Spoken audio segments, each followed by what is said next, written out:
मंजिलें बड़ी जिद्दी होती है, हासिल कहाँ नसीब से होती है, मगर वहां तूफान भी हार जाते हैं जहां कश्तियां जिद पर अड़ी होती है। हेलो नमस्कार साथियों, आप सभी को टारगेट विद नित्यम के इस चैनल में दिल खोल करके स्वागत है। जैसे में आपको लगातार पता चल रहा है कि टारगेट विद नित्यम चैनल से जीके जीएस का सीरीज दिया जाता है जो सभी परीक्षाओं के लिए महत्वपूर्ण है।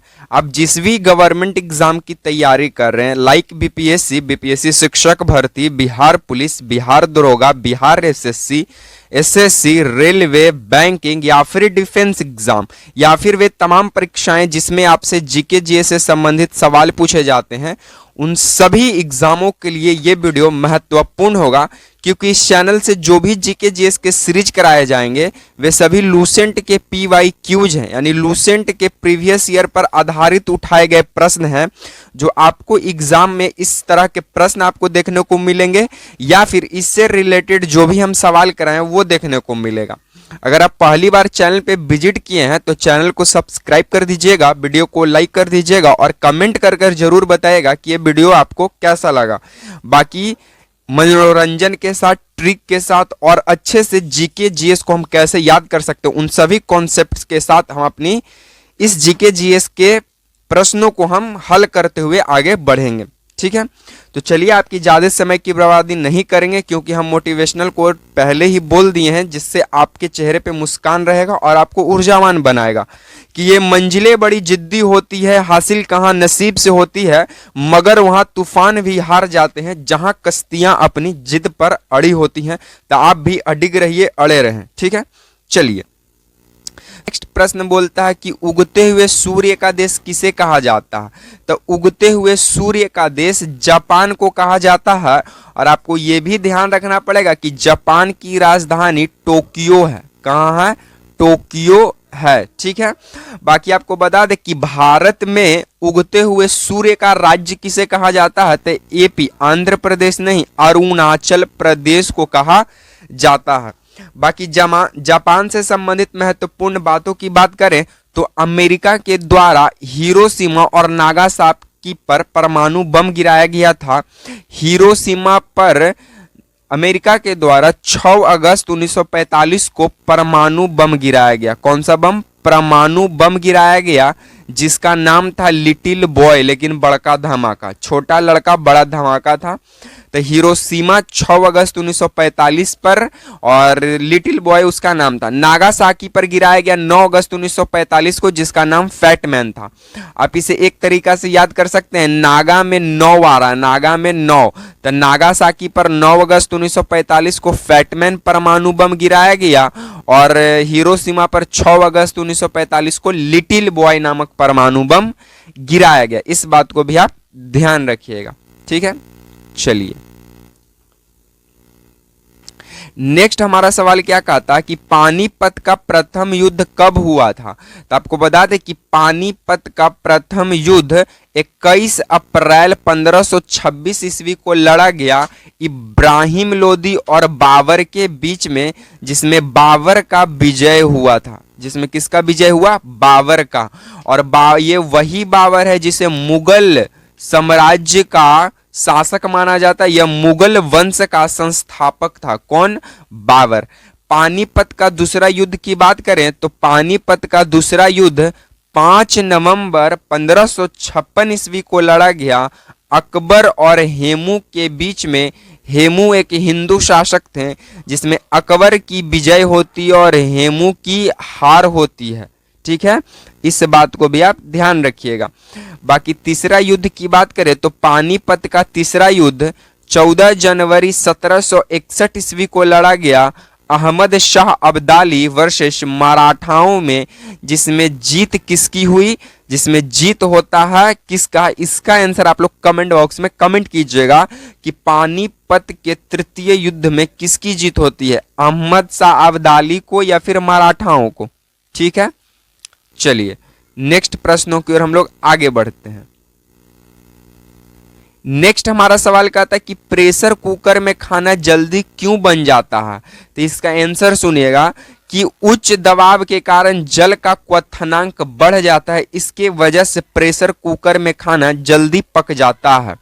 अब क्वथनांक का मतलब क्या होता है? क्वथनांक का मतलब होता है बॉइलिंग पॉइंट। क्वथनांक का मतलब बॉइलिंग पॉइंट, और जल का जो बॉइलिंग पॉइंट है यानी जो पानी है वो कब बॉइल होना, कब वो गर्म होना शुरू हो जाता है, तो कब उबलना शुरू होता है, तो 100 डिग्री सेल्सियस पर वह उबलना शुरू कर देता है और 0 डिग्री सेल्सियस पर वह जमना शुरू कर देता है। तो आपसे जमनांक पूछेगा तो 0 डिग्री सेल्सियस, क्वथनांक पूछेगा तो 100 डिग्री सेल्सियस, केल्विन में 373 केल्विन, और 0 डिग्री का मतलब 273 केल्विन होता है। इस बात को भी आप ध्यान रखिएगा। 0 डिग्री सेल्सियस का मतलब होता है 273 केल्विन, या आप 0 डिग्री सेल्सियस बोलिए या 0 डिग्री सेल्सियस को केल्विन में बोलना पड़ेगा 273 केल्विन। उसी तरह 100 डिग्री सेल्सियस बराबर होता है 373 केल्विन को, या तो आप 100 डिग्री सेल्सियस बोलिए या फिर 373 केल्विन बोलिए। आपको उसकी स्थिति के दौरान आपको केल्विन और फ़ारेनहाइट और डिग्री सेल्सियस में आपको चेंज करना पड़ेगा। इस बात को भी आप ध्यान रखिएगा, ठीक है। चलिए नेक्स्ट प्रश्नों की ओर हम लोग आगे बढ़ते हैं। नेक्स्ट प्रश्नों की बात करें तो हमारा नेक्स्ट प्रश्न बोलता है कि वाद्य यंत्र तबला का प्रचलन किसने शुरू किया था? तो जो तबला है इसका प्रमुख जो व्यक्ति माने जाते हैं, वादक माने जाते हैं, वो तो है जाकिर हुसैन। वो कौन है? जाकिर हुसैन साहब हैं, लेकिन ये अमीर खुसरो से प्रचलन किया था। वाद्य यंत्र तबला का प्रचलन किसने शुरू किया? अमीर खुसरो। ये वही अमीर खुसरो है जिसे भारत की आवाज या फिर भारत का तोता या फिर तोता ए हिंद या फिर तूती ए हिंद के नाम से जाना गया। और ये वही अमीर खुसरो है जिसने तुगलकनामा लिखा। तुगलकनामा किसने लिखा? अमीर खुसरो ने। और खजाई नुल फुतू के भी लेखक कौन है? अमीर खुसरो हैं। कौन है? अमीर खुसरो हैं, ठीक है, अमीर खुसरो, ठीक है। इस बात को भी आपको जानकारी होनी चाहिए कि खजाइन उल फुतू के लेखक अमीर खुसरो, तुगलकनामा अमीर खुसरो, भारत की आवाज अमीर खुसरो, भारत का तोता अमीर खुसरो, तोता ए हिंद या तूती ए हिंद अमीर खुसरो, ठीक है। ये तमाम जानकारी आपको इससे रिलेटेड ध्यान में रखना पड़ेगा। ये प्रीवियस ईयर का पूछा हुआ सवाल था। चलिए नेक्स्ट प्रश्नों की बात करें तो हमारा नेक्स्ट प्रश्न बोलता है कि पुराणों की कुल संख्या कितनी होती है? तब पुराणों की कुल संख्या 18 है। पुराणों की कुल संख्या 18 और नक्षत्रों की कुल संख्या 27। नक्षत्र समझिए, जब 27 ताराओं के बीच में हमारा चंद्रमा आ जाता है तो उसी को बोला जाता है नक्षत्र, और नक्षत्रों की संख्या कुल 27 है, ठीक है। वेदों की कुल संख्या आप सब लोग जानते हैं 4 है, और हम अभी बात किए कि वेदांग हमारा 6 है, और महर्षि वेद व्यास के ही द्वारा वेद की रचना की गई थी। तो इस बात को भी आपको ध्यान में रखना पड़ेगा।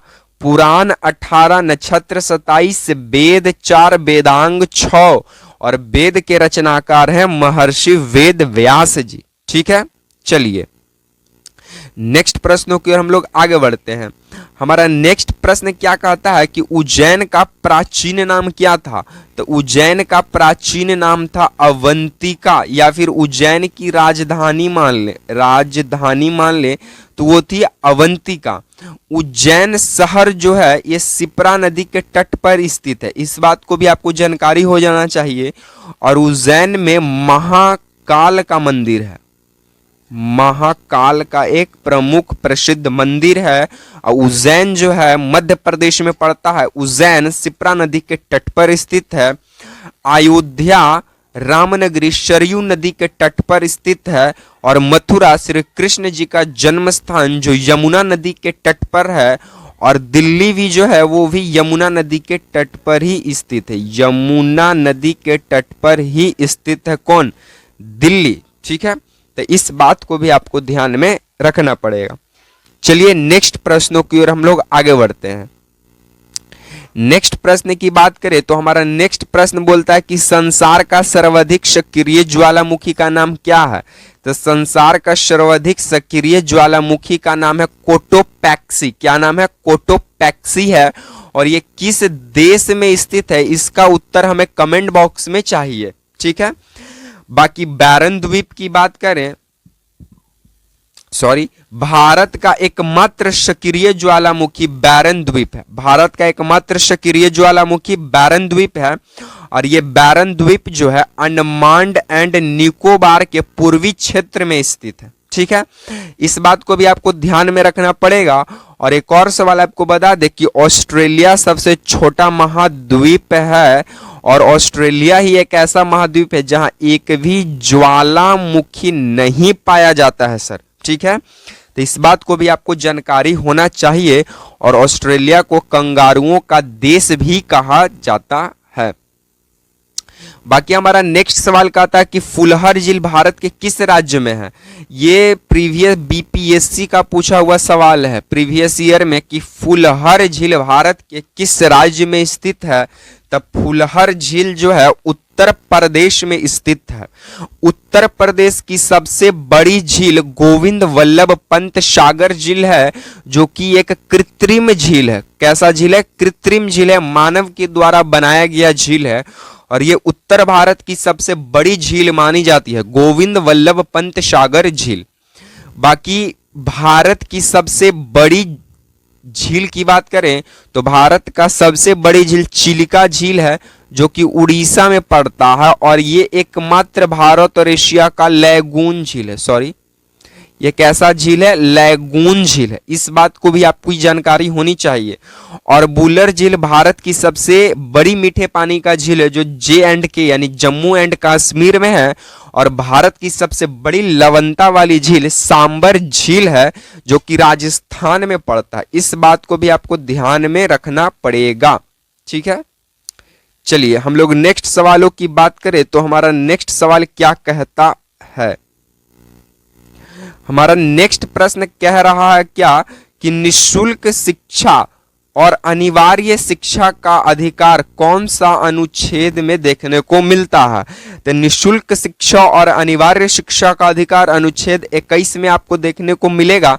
बाकी प्रमुख अनुच्छेद की बात करें जो प्रीवियस ईयर में आपके गवर्नमेंट एग्जाम में पूछे हुए थे, वो था अनुच्छेद 40। तो अनुच्छेद 40 ग्राम पंचायत का गठन से संबंधित है। और ग्राम पंचायत दिवस कब मनाते हैं, इसका उत्तर कमेंट बॉक्स में कीजिएगा। बाकी अनुच्छेद 40 ग्राम पंचायत का गठन से संबंधित है।